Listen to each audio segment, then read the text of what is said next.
Hi, I'm Jimbo, and welcome to my point of view. My interests are many and varied, and today we're going to be looking at heaven and hell. Why are we looking at heaven and hell? Because as I get older, I begin to realize that I'm hoping that there is going to be something after death, and I want to know what that something is. So we'll see how it goes during the course of this exploration, and you let me know what you think.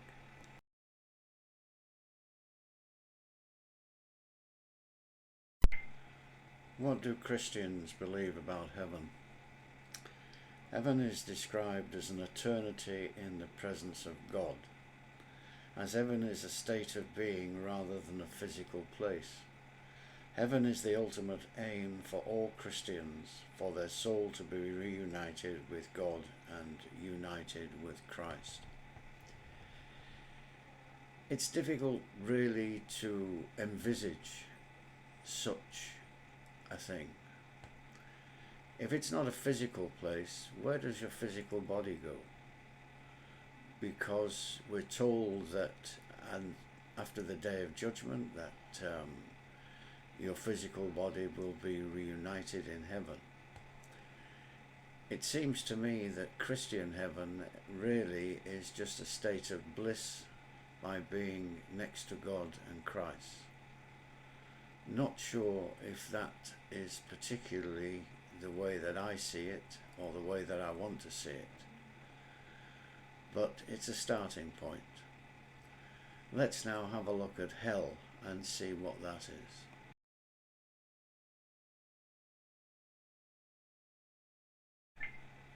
We are taught that immediately after death, the souls of those who die in a state of mortal sin descend into hell, where they suffer the punishments of hell, eternal fire. The chief punishment of hell is eternal separation from God, in whom alone man can possess the life and happiness for which he was created and for which he longs. I find this also to be a strange statement, because as you look into what hell is and hellfire and damnation, it definitely has a physicality where people suffer. I can understand, based upon heaven, that the absence of being absent from the sight of God also gives you a tremendous longing, which is punishment in itself. The problem with this is that it is stated that once you go to hell, you can never be forgiven. And I find that as an aspect of Christianity almost impossible to believe. If you go to hell and you suffer for all eternity, how can it be justified? How is it that no matter what you've done on earth, and it could be something really terrible, you're only going to be doing that, let's say, for 70, 80, 90 years? Whereas if hell is for eternity, you're going to suffer for all eternity for that 70, 80, 90 years. So for me, it's not something that I find I can believe in. The Catholic Church defines a mortal sin as one of the 7 deadly sins, and those are lust, gluttony, avarice, sloth, anger, envy, and pride. How you actually get these sins and who decides what is your sin and how serious it is beyond me. It makes it more difficult for me to believe in heaven and hell via the Christian Church.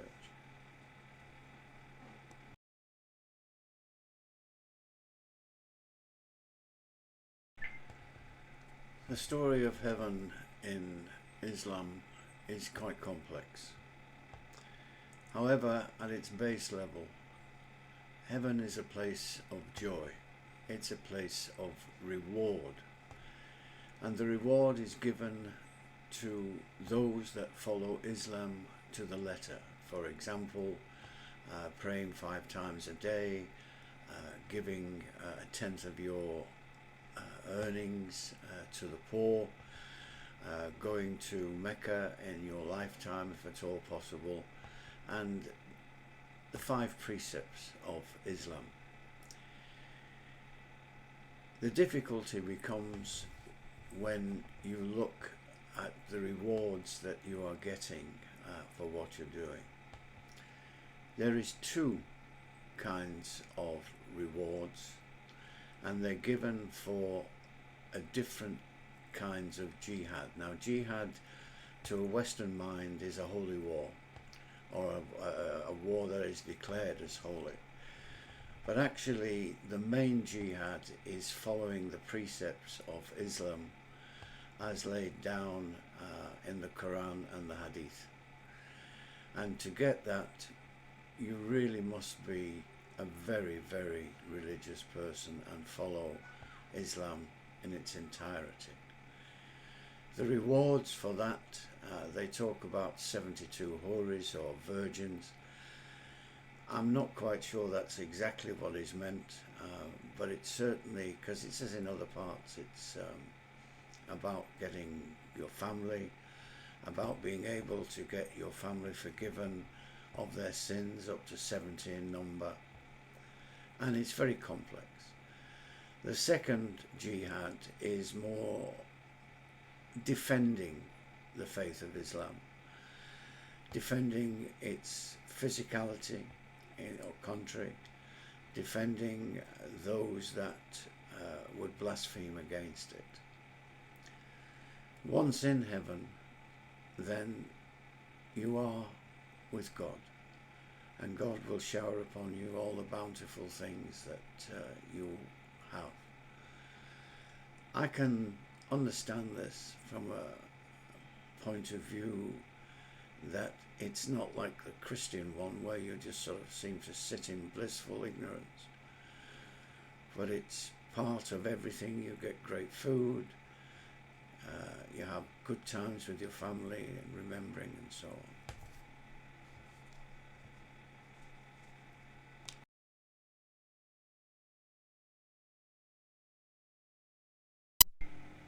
Hell in Islam is actual physical torture with fire and brimstone and all of the things that would put off any Muslim from committing sin. It is described as a pit of fire and torment. It also applies to any non-Muslims. So if you are a Christian on the last day on earth and you're called before God, you will go straight to hell if it's an Islamic world. There is, however, one big difference which I like in the Islamic faith as opposed to the Christian one, and that is, if you even have one particle of faith in Islam, the smallest amount, you will not stay in hell forever, and you will eventually be able to go to heaven. That sounds to me like the better of the deals between Christianity and Islam, as I feel that Christianity, who will never release you from hell, is just trying to get their own back for whatever.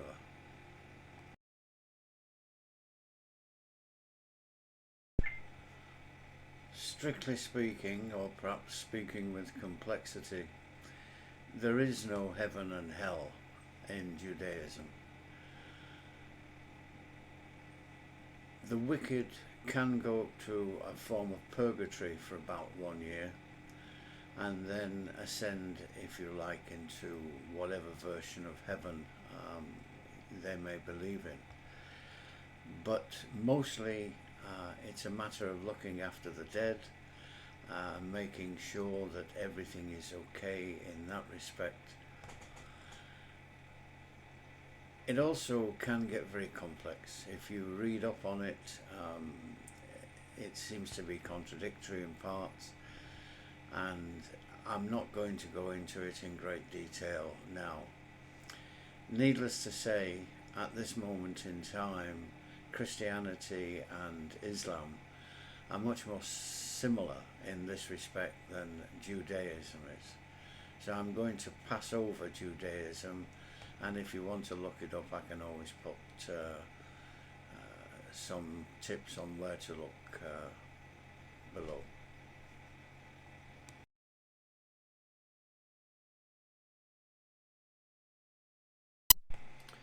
Somewhere in this video I mentioned the fact that 80% of the world believes in some form of heaven or hell.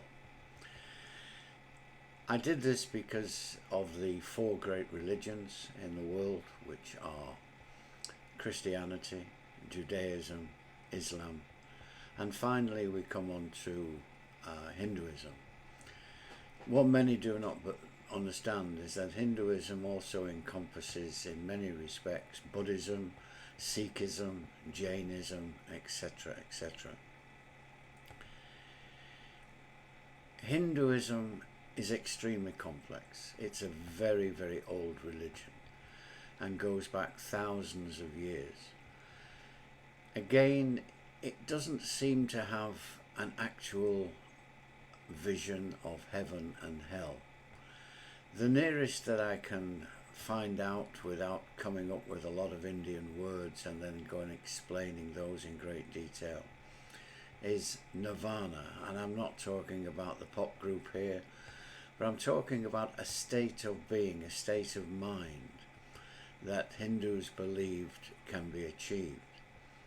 Now, the way that this is achieved is through a constant process of reincarnation until eventually you reach that state where there is no need, or you escape, if you like, from all earthly pleasures, pain, and to reach that state of nirvana. Nirvana, again, just seems to me to be a sort of blessing place, a peaceful place. Whether it is a place that I would want to be in, I don't know. I'm going to tie this short video now. My own personal preference at this moment in time in reading and so on, what I've done, is that the heaven that I would like most is probably something to do with Islam. However, to reach that, I think I should have been a Muslim for many years. At my age, I just can't see how I could put enough time in to reach that. So I'm not sure what I'm left with. All I can say is this: I hope that there is life after death. I find it hard to believe that there is, but I hope there is. I can only, in my own case, look at what happened when I've had operations and I've been knocked out to a state where it was just blackness, where there was no thoughts, no dreams, no nothing. And then I woke up with absolutely no memory of what had gone on during the course of those operations.